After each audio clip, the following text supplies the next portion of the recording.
آپ کے دادا عبد المطلب فرماتے ہیں کہ میں حتیم میں سو رہا تھا۔ حتیم بیت اللہ کے باہر جگہ ہے، تو وہاں سو رہا تھا، تو میں نے ایک خواب دیکھا۔ خواب میں نے کیا دیکھا کہ میں نے خواب کے اندر ایک درخت دیکھا جس کی ٹہنیاں بڑھتے بڑھتے بڑھتے آسمان کو چھونے لگی اور پھر پھیلتے پھیلتے مشرق اور مغرب پہ چھا گئی، اور اس درخت سے ایک ایسا نور نکلا کہ میں نے دیکھا کہ عرب و عجم اس کے آگے سجدہ ریز ہے۔ کہتے میں نے قریش کے 2 جماعتیں دیکھی، ایک جماعت اس درخت کی ٹہنیوں سے لٹک رہی ہے، اور ایک جماعت کو میں نے دیکھا کہ وہ اس درخت کے کاٹنے کے در پہ ہے۔ جو کاٹنے کے در پہ ہیں، فرمایا ان کے قریب ایک حسین و جمیل خوبصورت نوجوان نمودار ہوا اور اس جماعت کو بھگانے کی کوشش کر رہے جو اس درخت کو کاٹنے کے در پہ۔ فرمایا کہ میں نے چاہا کہ میں ہاتھ بڑھا کر اس درخت سے کچھ پھل لے لوں۔ کہا جب میں نے ہاتھ بڑھایا تو اس نوجوان نے مجھے روک دیا، کہا خبردار آپ نے ہاتھ آگے نہیں کرنا، اس درخت کے پھل تو ان خوش نصیبوں کے لیے جو اس سے لٹک رہے ہیں، تیرے لیے اس میں کوئی حصہ نہیں۔ کہا میں گھبرا کے ایک دم اٹھا، میری آنکھ کھلی، میں فوراً ایک کائنہ عورت تھی مکے کے اندر، میں اس کے پاس گیا، میں نے اپنا سارا خواب ان کو سنایا، تو ان کے چہرے کا رنگ بدل گیا، وہ گہری سوچ میں ڈوب گئی اور آنکھ کھول کے کہنے لگی اگر تو نے یہ خواب واقعی دیکھا ہے تو تیرے نسب میں ایک ایسا بچہ پیدا ہوگا جس کا نام مشرق اور مغرب میں پھیل جائے گا اور عرب و عجم اس کی غلامی کریں گے۔ یہ اس وقت اس خواب کی تعبیر انہوں نے یہ دی، اس وقت خواب کی تعبیر یہ دی، اور پھر اللہ نے وہ خواب سچا کر کے دکھایا حضرت عبد المطلب کی زندگی میں۔ جب آپ کے بیٹے عبداللہ دنیا سے رخصت ہو گئے تو آپ کی جو بیوی تھی حضرت آمنہ رضی اللہ تعالیٰ عنہ، وہ امید سے تھی، تو حضرت آمنہ رضی اللہ تعالیٰ عنہ فرماتی ہیں کہ جب میں امید سے ہوئی، میرے بطن میں محمد مصطفیٰ مہمان بن کے تشریف لائے، تو اس وقت جو عورت کی کیفیت ہوتی ہے، جن تکلیف سے جن مشکلات سے عورت گزرتی ہے، فرمایا مجھے ایسی کسی قسم کی تکلیف نہیں تھی، کوئی تکلیف نہیں تھی۔ اور فرمایا اس زمانے میں مکے کی گلیاں آج کی طرح تو تھی نہیں کہ کارپیٹ روڈ بنے ہوئے، وہ روڑے پتھر، فرمایا میں جب مکے کے گلیوں میں چلتی تھی تو وہ جو پتھر اور روڑے جو میرے پاؤں کے نیچے آتے تھے وہ ایسے نرم ہو جاتے تھے جیسے روئی کے گال ہوتے ہیں، جیسے روئی کے اوپر پاؤں رکھا جاتا ہے وہ سخت پتھر بھی میرے لیے ایسے نرم ہو جاتے تھے۔ اور فرمایا اس زمانے میں اکثر اب بھی دیہاتوں میں عورتیں کنویں سے جا کے پانی لاتی تھی اس زمانے میں، تو فرمایا کہ میں ان زمانے میں عجیب و غریب خواب دیکھتی تھی، عجیب و غریب خواب مجھے نظر آتے تھے۔ تو فرمایا ایک دن میں کنویں پہ پانی لینے گئی، اور یہ بھی ایک معجزہ تھا کہ جب کنویں پہ پانی لینے جاؤ تو ڈول ہوتا ہے، اس کو نیچے ڈالنا پڑتا ہے، کھینچنا پڑتا ہے۔ فرمایا جب میں پانی لینے جاتی تھی ان دنوں میں، جن دنوں میں امید سے تھی، تو فرمایا میں جب ڈول آگے کرتی تھی پانی خود بخود اوپر آ جاتا تھا۔ فرمایا کہ کچھ سہیلی تھی، میں نے ان سے عرض باتوں میں بات کی کہ آج کل میرے ساتھ ایسے معاملات ہو رہے ہیں کہ میں عجیب و غریب خواب دیکھ رہی ہوں، کبھی کیا کیا نظارے دیکھ رہی ہوں۔ تو توہم پرستی کا دور تھا، جہالت کا دور تھا، تو عورتوں نے کہا کہ بہن ہمیں لگتا ہے آپ پہ کچھ سایہ کا اثر ہو گیا، اور اس میں جو ہے ایسی حالت میں سایہ کا اثر ہو جاتا ہے، تو ہمارے ہاں تو یہ علاج ہے کہ ایک کڑا بنوا لو اور وہ کڑا پہن لو، یہ معاملات ختم ہو جائیں گے، یہ جو خواب وغیرہ آپ کو نظر آتے۔ تو عورتوں کے باتوں میں آ کر کہا میں نے کڑا بنوایا، کڑا مل گیا مجھے اور وہ میں نے پہن لیا۔ ابھی جس کڑا پہنا اور پہلی رات جب میں سوئی تو میں نے خواب دیکھا ایک انتہائی نورانی شخص، لمبے قد والا، بہت نورانی چہرہ اس کا، وہ میرے قریب آتا ہے اور آ کر میرے کڑے کی طرف یوں اشارہ کرتا ہے، تو میرا کڑا ٹوٹ کے 2 ٹکڑے ہو کے زمین پہ گر جاتا ہے۔ تو کہا کہ میں نے خواب میں کہا بابا جی آپ نے یہ کیا کر دی ہے، یہ تو میرا علاج تھا، آپ نے تو یہ کیا کر دیا؟ کہا نہیں بیٹی، اور آپ کون ہو؟ کہا بیٹی میں ابراہیم خلیل اللہ ہوں، میں ابراہیم خلیل اللہ ہوں۔ تجھے نہیں پتا کہ تیرے بطن میں جو بچہ ہے یہ کوئی عام بچہ نہیں ہے، یہ نبیوں کا سردار ہے، یہ امت کا دلدار ہے، یہ آقائے نامدار ہے، یہ ختم نبوت کا تاجدار ہے۔ کہا میری بیٹی جب تجھے نہیں معلوم کہ تیرا یہ بچہ جب دنیا میں آئے گا، آج تو ایک کڑے کے ٹوٹنے سے تو پریشان ہو گئی، لیکن تجھے معلوم نہیں ہے کہ تیرا یہ بچہ جب دنیا میں آئے گا تو فسق و فجور کے، ظلم کے، جہالت کے، غلامی کے سارے کڑوں کو توڑ کے رکھ دے گا، سارے کڑوں کو توڑ کے رکھ دے گا، یہ کوئی عام بچہ نہیں ہے۔ تو تب ان کو احساس ہوا کہ اللہ نے مجھے کس نعمت سے نوازا ہے۔ تو یہ سارے واقعات تو اللہ کے نبی پاک صلی اللہ علیہ وسلم، قریش کے ساتھ تو یہ واقعات نبی پاک صلی اللہ علیہ وسلم کے آنے سے پہلے کے ہو رہے تھے۔ جیسے ابرہہ کا واقعہ تھا، الم تر کیف فعل ربک باصحاب الفیل، یہ پورا واقعہ اللہ نے اس صورت میں ذکر کیا۔ الم ترى، کیا آپ نے نہیں دیکھا؟ کیف فعل ربک باصحاب الفیل، اصحاب فیل والوں کے ساتھ اللہ نے کیا معاملہ کیا؟ وارسل علیہم طیرا ابابیل، ان پہ پرندے بھیجے ابابیل، غول در غول، ترمیہم بحجارۃ من سجیل، جو ان پہ پتھر پھینکا کرتے تھے، فجعلہم کعصف مأکول، وہ سارے ایسے ہو گئے جیسے کھایا ہوا بھوسا ہوتا ہے۔ یہ واقعہ اللہ کے نبی پاک صلی اللہ علیہ وسلم کی دنیا میں آنے سے کچھ 55 یا 50 دن پہلے ہوا، اور اس میں قریش کو بہت بڑی عزت ملی، بہت بڑا مقام ملا۔ جو بیت اللہ کو گرانے آیا تھا، جو قریش کو ختم کرنے آیا تھا، وہ خود ہی عذاب الہی کا مستحق ہو گیا۔ تو ایسے واقعات ہوتے رہتے تھے۔ ایک بات اور بھی مشہور ہو گئی مکے کے عورتوں میں کہ سردار مکہ کی جو بہو ہے آج کل بڑی عجیب سے خوشبو لگاتی ہے، آج کل بڑی عجیب و غریب خوشبو لگاتی ہے، عجیب سے خوشبو، جہاں سے سردار مکہ کی بہو گزرتی ہے تو عجیب و غریب خوشبو آتی ہے۔ جب یہ بات حضرت آپ صلی اللہ علیہ وسلم کے دادا کے کانوں تک پہنچی تو ایک دن آپ نے آپ صلی اللہ علیہ وسلم کی دادی کو بلا کر کہا کہ اپنی بہو کو ذرا سمجھا دو کہ ان دنوں میں، جب کہ ابھی کچھ ہی مہینے پہلے ان کے شوہر فوت ہو گئے، ابھی وہ امید سے ہے اور وہ ایسی خوشبو استعمال کرتی ہے تو مناسب نہیں ہے، ایسی خوشبو استعمال نہ کرے، لوگ باتیں کرتے ہیں۔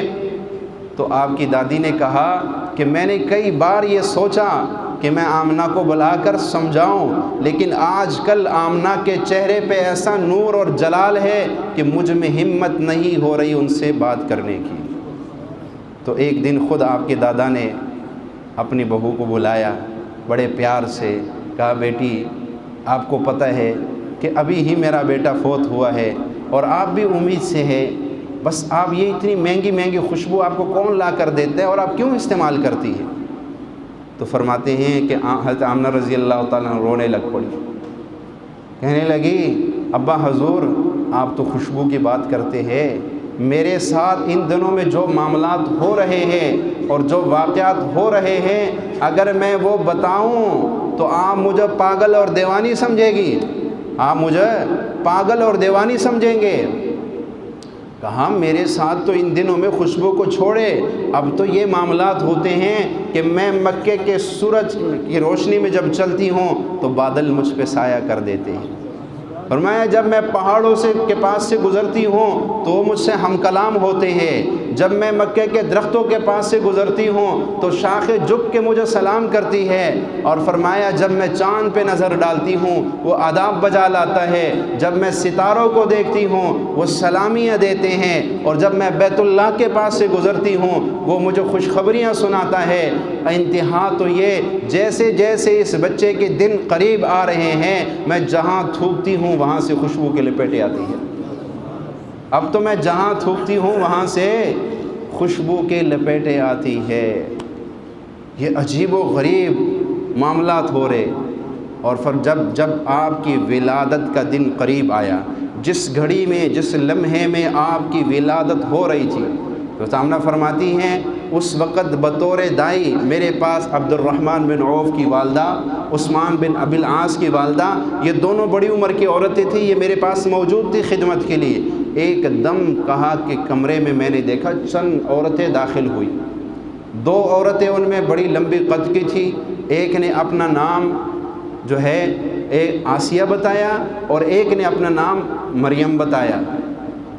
ایک نے اپنا نام آسیہ بتایا اور ایک نے اپنا نام مریم بتایا. ایک نبی کو جنم دینے والی, ایک نبی کی خدمت کرنے والی, اور ان کے ساتھ جنت کے حوریں تھی. اللہ نے اپنے محبوب کے لیے ایک خدائی نرسنگ سٹاف بھیجا کہ دنیا میں آنا ہے نا تو عورت کے جب ایسا معاملہ ہوتا ہے تو اس کے پاس 1-2 عورتیں موجود ہوتی خدمت کے لیے. اللہ نے ایک پاکیزہ عملہ جنت سے بھیجا محمد مصطفیٰ صلی اللہ علیہ وسلم کی ولادت کے وقت, اور فرمایا کہ اس وقت جب بالکل عین موقع تھا کہ اللہ کے نبی صلی اللہ علیہ وسلم کی ولادت کا مرحلہ شروع ہو گیا تو جو چراغ کمرے میں جل رہا تھا وہ بجھ گیا. جو چراغ جل رہا تھا وہ بجھ گیا. اب ایک اور چراغ نے آنا تھا. دیکھیں قرآن کی وہ آیات مجھے یاد آئی جس میں اللہ نے کیا کہا, یا ایھا النبی انا ارسلناک شاہدا ومبشرا ونذیرا. اس دوسری آیت میں فرمایا وسراجا منیرا. اللہ نے اپنے حبیب کا ایک نام رکھا ہے سراج. سراج اللہ نے اپنے حبیب کو کس سے تشبیہ دی؟ سراج سے. سورج سے تشبیہ نہیں دی, چاند سے تشبیہ نہیں دی. کہیں پہ قرآن میں اللہ نے چاند سے اور سورج سے اپنے محبوب کو تشبیہ نہیں دی. تشبیہ دی تو کس سے دی؟ چراغ سے دی. سراج کہتے ہیں چراغ کو, کیونکہ سورج کی جو روشنی ہوتی ہے نا بعض دفعہ اتنی تیز ہوتی کہ اس کو دیکھنا ناممکن ہو جاتا ہے, اور چاند کی جو روشنی ہے وہ اپنی ہے ہی نہیں ہے, وہ تو سورج سے مانگ کے لی ہوئی روشنی ہے. جو چراغ ہے نا چراغ, اس کی جتنی تیز روشنی ہو جائے اس کو دیکھنا کوئی مشکل نہیں ہوتا ہے, بندہ دیکھ سکتا ہے, اور جتنی بھی کم ہو جائے اس سے آپ مزید کئی چراغ جلا سکتے ہو. تو اللہ نے جب یہ معاملہ ہوا کہ وہ جو چراغ کمرے میں جل رہا تھا وہ بجھ گیا, اور اتنے میں نبی پاک صلی اللہ علیہ وسلم جب پیدا ہوئے, فرمایا کہ عبد الرحمن بن عوف کی والدہ چراغ جلانے کے لیے تیل تلاش کر رہی تھی. تیل ختم ہو گیا تاکہ اس میں تیل ڈالا جائے اور چراغ کو دوبارہ جلایا جائے. تو فرمایا اسی مرحلے میں اللہ کے نبی کی ولادت باسعادت ہو گئی, سارا کمرہ روشن ہو گیا. اس کے بعد چراغ جلانے کی ضرورت ہی نہیں پیش آئی, چراغ جلانے کی ضرورت ہی پیش نہیں آئی. اور آپ مجھے یہ بتائے کہ جس عورت کا جیون ساتھی کچھ ماہ پہلے اپنے آنے والے بچے کا منہ دیکھے بغیر اس دنیا سے چلا جائے, وہ جو دن ہوتے ہیں اس عورت پہ بڑے بھاری ہوتے ہیں, اور اس کے بطن میں پرورش پانے والا روح اس عورت کے سارے تمنا اور امیدوں کا مرکز ہوتا ہے.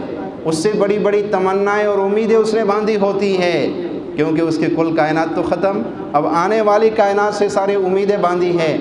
جب آپ کی ولادت باسعادت ہوئی اور حضرت آمنہ فرماتی ہے کہ مجھے یہ کہا گیا کہ اللہ نے آپ کو بیٹے سے نوازا, تو میرے دل میں تمنا کہ میں اپنے لخت جگر کو دیکھوں جس کی انوارات معجزات برکتیں اتنے عرصے سے میں دیکھ رہی تھی, اب میں دیکھوں کہاں. جب میں نے اٹھ کے اپنے لخت جگر کو دیکھا, سبحان اللہ, میرا لخت جگر سجدے میں پڑا ہوا تھا. آتے ہی میرا لخت جگر سجدے میں پڑا ہوا تھا. امت کو یہ پیغام دے دیا کہ سجدے کو معمولی نہ سمجھنا, سجدے کو معمولی نہ سمجھنا. سجدہ بہت بڑی چیز ہے کہ کائنات کے اندر آتے ہی پہلے سجدہ اور جاتے ہی سجدوں کی فکر.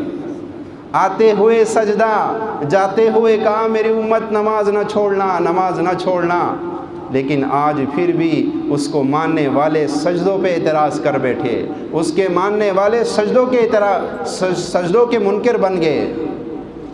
آج ہمارے پاس دوستوں کے لیے وقت ہے, کھانے کے لیے وقت ہے, اپنی ضروریات کے لیے وقت ہے, سجدے کے لیے ہمارے پاس وقت نہیں ہے. کیا منہ دکھاؤ گے اس نبی کو جس نے آتے ہی سجدے میں ہمیں سجدے کی اہمیت بتا دی.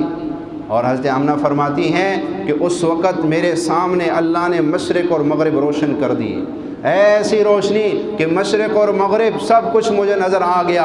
اور فرمایا کائنات کے اندر آپ کے آنے سے ایک دم تبدیلی آئی. کسریٰ کا وہ محل, اس کے 14 کنگر گر گئے. فارس کی وہ آگ جو ہزاروں سال سے ایک لمحے کے لیے نہیں بجھی تھی, اس گھڑی میں وہ آگ بھی بجھ گئی, ختم ہو گئی. اور فرمایا آپ کے دادا کو خوشخبری دی گئی کہ اللہ نے عبداللہ کے گھر میں بیٹا دے دیا، آپ کا پوتا ہوا، اور اس کو اٹھا کر آپ نے گود میں لیا اور جا کر بیت اللہ کے سامنے کھڑے ہو گئے۔ یہ وہ دعا کا عملی نمونہ پیش کر دیا۔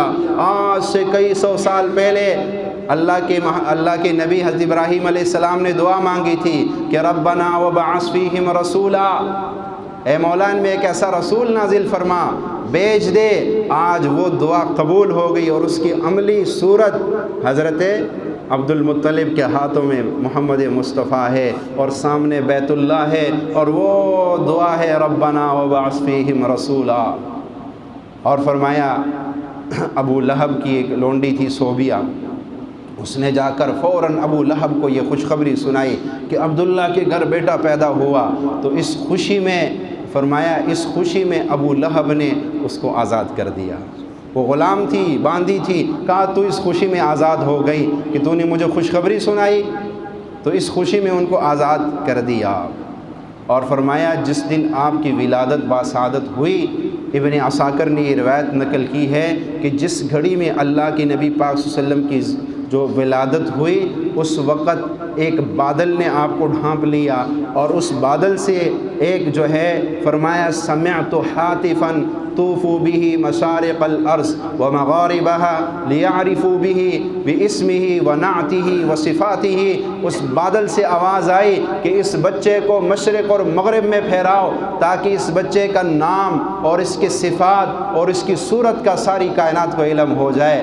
اور اس میں سے آواز آئی وَأَعْطُوهُ خُلْقَ آدم، اس کو آدم کا اخلاق دے دو، وَشُجَاعَةَ نوح کی شجاعت دے دو، وَحُلَّةَ ابراہیم کی ابراہیم کی محبت دے دو، واستسلام اسماعیل کی قربانی دے دو، وحکمت صالح علیہ السلام کی حکمت دے دو، وفصاحت لوط اور لوط کی فصاحت دے دو، وشدت موسیٰ اور موسیٰ کی سختی دے دو، وجہاد یوشع اور یوشع علیہ السلام کا جہاد دے دو، وحب دانیال علیہ السلام جیسی محبت دے دو، ووقار الیاس اور الیاس جیسا وقار دے دو، وعصمت یحییٰ اور یحییٰ جیسی عصمت دے دو، ولحن داؤد اور داؤد جیسی آواز دے دو، وقلب ایوب اور ایوب جیسا قلب دے دو، وزہد عیسیٰ اور عیسیٰ علیہ السلام جیسا زہد دے دو، وَأَغْمِسُوهُ فِي أَخْلَاقِ النَّبِيِّينَ، اس بچے کو تمام انبیاء کے اخلاق میں غوطہ دے دو، سارے انبیاء کے اخلاق اس بچے میں ڈال دو اور اعلان کر دو إِنَّكَ لَعَلَىٰ خُلُقٍ عَظِيمٍ۔ کتاب فطرت کے سرورق پر جو نام احمد رقم نہ ہوتا، یہ نقش ہستی ابھر نہ سکتا، یہ نقش ہستی ابھر نہ سکتا، وجود لوح و قلم نہ ہوتا، عرب نہ ہوتا، عجم نہ ہوتا، ارے کچھ بھی نہ ہوتا اگر وہ شاہ امم نہ ہوتا، کچھ بھی نہ ہوتا اگر وہ شاہ امم نہ ہوتا۔ جس دن آپ کی ولادت باسعادت ہوئی، اس دن مکے میں ایک یہودی آیا ہوا تھا تجارت کے غرض سے۔ اس نے کہا آج کی رات بڑی عجیب رات تھی، مکے میں ہمارے کتابوں میں لکھا کہ آج کی رات اس امت کے نبی نے آنا ہے، تو کہیں مکے میں کسی کے ہاں کوئی بچہ تو نہیں پیدا ہوا؟ تو لوگوں نے کہا جی ہمیں تو علم نہیں ہے۔ کہا نہیں، پتہ کر کے آؤ۔ تو لوگوں نے پتہ کیا تو آ کے کہا ہاں قریش کے اندر بنو ہاشم میں اب عبداللہ کے گھر بیٹا پیدا ہوا۔ کہا مجھے لے چلو، میں اس کو دیکھنا چاہتا ہوں۔ تو اس یہودی کو لے کر گئے۔